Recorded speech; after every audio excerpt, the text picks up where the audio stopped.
Halo warga Dusun Barapan semua, perkenalkan kami dari tim KKN PPM UGM 2020 periode 2 ingin berbagi sedikit informasi mengenai disinfektan yang kami harap informasi ini bisa membantu warga Dusun Barapan semua dalam menghadapi pandemi COVID-19.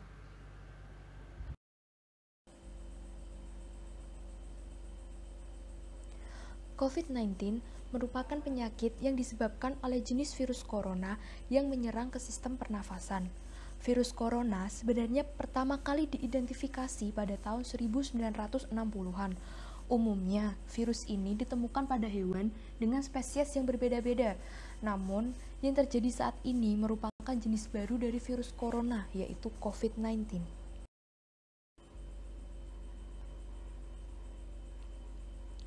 Penyakit ini telah mencapai kriteria epidemiologis yang sekarang disebut dengan pandemi yang mendunia karena telah berhasil menginfeksi lebih dari 100.000 orang di lebih dari 100 negara.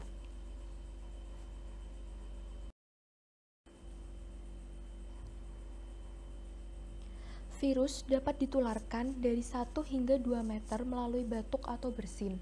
Cara transmisi virus yang lain adalah melalui kontak tangan ataupun lingkungan yang terkena virus seperti gagang pintu, meja, dan kursi. Lalu, bagaimana virus bisa diatasi?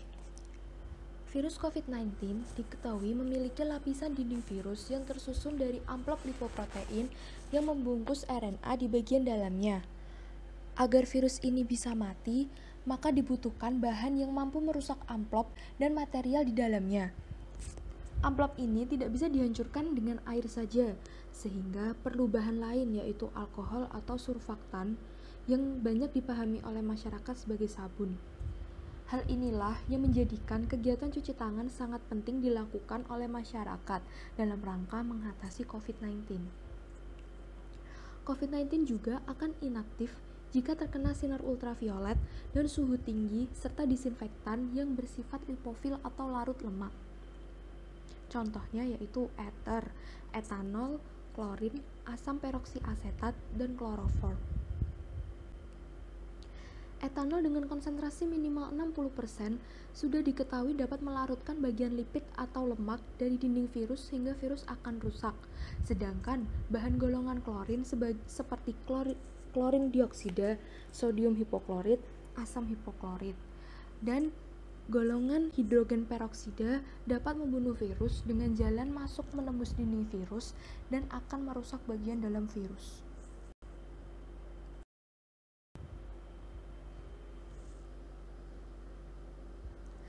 Sanitasi yang dapat dilakukan salah satunya adalah mencuci tangan serta muka dengan teratur. Apabila sanitasi tidak diperhatikan, maka penyebaran akan semakin luas. Dapat dimisalkan, seorang yang terjangkit virus COVID bersin dan tidak ditutup baik dengan tisu ataupun disekam menggunakan lengan bagian dalam dapat menularkan ke orang-orang di sekitarnya. Atau jika seseorang yang terjangkit bersin lalu tangannya memegang suatu benda yang ada di tempat umum dan orang lain memegangnya, dapat menimbulkan adanya transmisi penyakit. Salah satu cara untuk mencegah penularan dan penyebarannya adalah dengan senantiasa menjaga kebersihan dari diri dan lingkungan. Menjaga kebersihan diri dan lingkungan dapat dilakukan dengan cara menggunakan antiseptik dan disinfektan.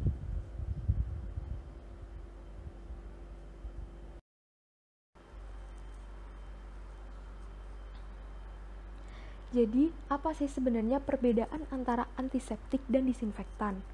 Antiseptik sendiri merupakan zat yang dapat menghambat pertumbuhan dan perkembangan mikroorganisme tanpa harus membunuh mikroorganisme tersebut di jaringan hidup. Jadi digunakan untuk pada makhluk hidup, contohnya seperti manusia, hewan, maupun tumbuhan. Antiseptik biasanya mengandung zat seperti alkohol.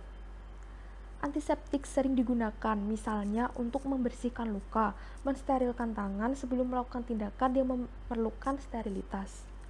Hand sanitizer sendiri pada umumnya adalah mengandung antiseptik seperti alkohol 60-70%. Kadar bahan aktif pada antiseptik jauh lebih rendah daripada disinfektan. Kemudian, disinfektan sendiri merupakan senyawa kimia yang mampu membunuh virus dengan jalan masuk menembus dinding virus dan akan merusak bagian dalam virus. Disinfektan merupakan zat yang dapat membunuh patogen di lingkungan. Disinfektan digunakan untuk menghambat atau membunuh mikroorganisme, misalnya pada bakteri, virus, jamur, kecuali spora bakteri. Pada permukaan benda mati, seperti furniture, ruangan, lantai, dan lain-lain. Disinfektan tidak digunakan pada kulit maupun selaput lendir, karena beresiko mengiritasi kulit dan berpotensi memicu kanker. Hal ini berbeda dengan antiseptik yang memang ditujukan untuk disinfeksi pada permukaan kulit dan membran mukosa. Disinfektan dapat digunakan untuk membersihkan permukaan benda dengan cara mengusap larutan disinfektan pada bagian yang terkontaminasi, misalnya pada lantai, dinding, permukaan meja, daun pintu, saklar listrik, dan lain-lain. Penggunaan disinfektan dengan teknik spray atau fogging telah digunakan untuk mengendalikan jumlah antimikroba dan virus di ruangan yang beresiko tinggi.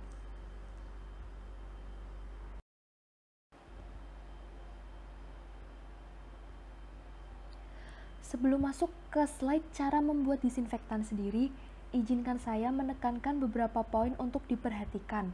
Yang pertama, usahakan meminimalisir kontak langsung dengan bahan-bahan, mengingat bahan-bahan yang digunakan memiliki efek yang kurang baik bagi kesehatan. Langkah yang dapat dilakukan yaitu menggunakan sarung tangan dan memakai pakaian lengan panjang agar kulit tidak terkena kontak langsung dengan zat aktif, menggunakan masker untuk melindungi indera penciuman, dan menggunakan kacamata untuk melindungi mata. Poin kedua yang harus diperhatikan yaitu disinfektan yang akan kita buat tersusun dari zat aktif yang tidak ramah pada jaringan hidup, sehingga tidak boleh diaplikasikan pada makhluk hidup.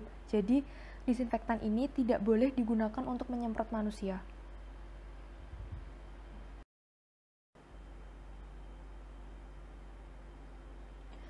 Larutan disinfektan dapat dibuat dari cairan yang biasa digunakan di rumah tangga, seperti larutan pemutih pakaian atau larutan pembersih lantai, yang selanjutnya dicampur air dengan perbandingan tertentu. Air yang digunakan merupakan aquades, namun jika tidak ada, bisa diganti dengan air biasa yang sudah direbus dan didinginkan. Tujuan dari perebusan air ini agar air yang digunakan steril dari patogen.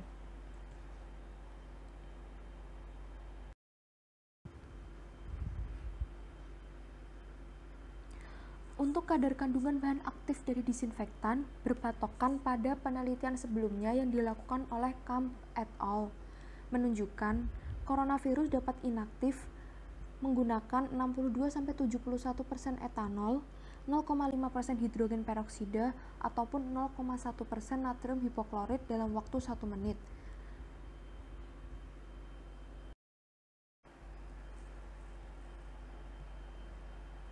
Untuk zat-zat aktif seperti hidrogen peroksida dan natrium hipoklorit dapat ditemukan di produk pemutih pakaian. Cara pembuatannya adalah dengan melakukan pengenceran zat aktif yang ada di produk tersebut menjadi konsentrasi minimal suatu bahan aktif, di mana bahan aktif itu dapat membunuh virus. Pengenceran dilakukan dengan rumus yaitu M1 kali V1 sama dengan M2 kali V2, di mana M1 sendiri merupakan konsentrasi awal, yaitu persen bahan aktif yang tertera di kemasan pemutih. V1 merupakan volume awal, yaitu volume pemutih yang diambil untuk diencerkan. M2 merupakan konsentrasi akhir, yaitu persen bahan aktif yang dianjurkan sebagai disinfektan. Kemudian V2 merupakan volume akhir, yaitu volume disinfektan yang hendak dihasilkan.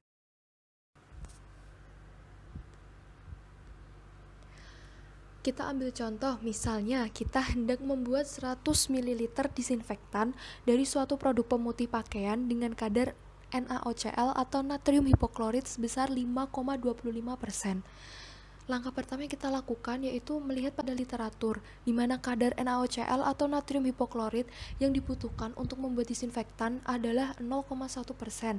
Jadi, kita akan mengencerkan konsentrasi natrium hipoklorit sebesar 5,25% menjadi 0,1% dengan rumus pengenceran M1 kali V1 sama dengan M2 kali V2.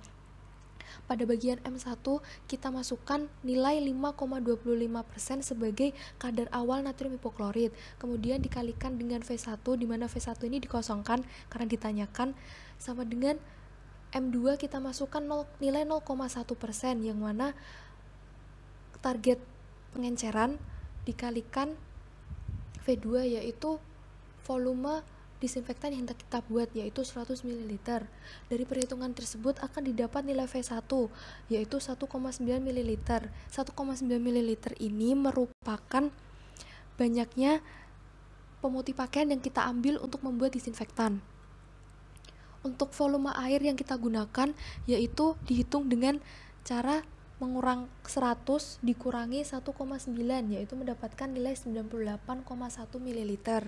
Dari perhitungan tersebut dapat disimpulkan bahwa cairan pemutih pakaian yang dibutuhkan yaitu sebanyak 1,9 ml dan nantinya akan dicampur dengan air sebanyak 98,1 ml.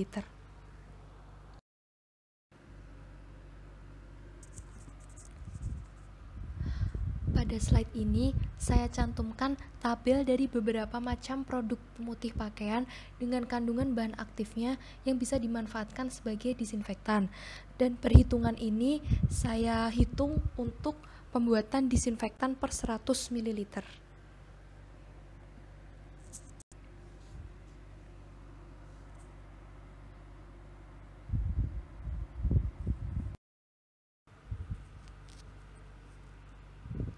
Sekian informasi yang dapat kita sampaikan mengenai disinfektan. Terima kasih atas perhatiannya dan selamat melanjutkan aktivitas. Tetap jaga kesehatan diri dan lingkungan agar senantiasa terhindar dari virus COVID-19.